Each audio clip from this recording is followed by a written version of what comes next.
अब देखा तुम दीदी बीडी सी के उम्मीदवार हो। अब देखा तुम दीदी बीडी सी के उम्मीदवार हो।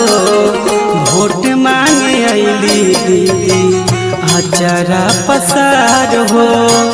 वोट मांगे अली दीदी आचारा पसार हो।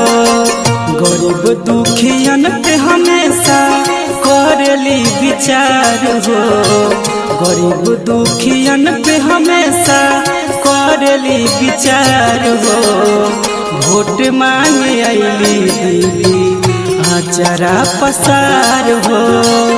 वोट मांगे अली दीदी आचारा पसार हो।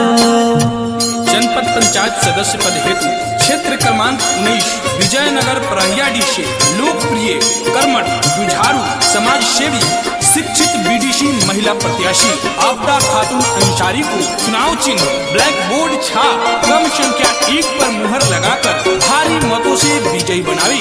आपका अपना चुनाव चिन्ह है ब्लैक बोर्ड छाप, तो याद रखें मतदातागण साथियों, आपका अपना चुनाव चिन्ह ब्लैक बोर्ड छाप जो क्रम संख्या 1 पर अंकित है।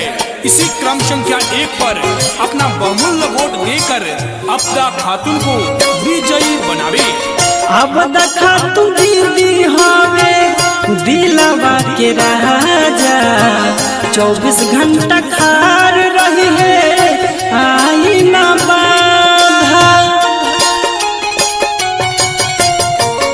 अब देखा तू दीदी हवे दिलवा के राजा 24 घंटा खार रही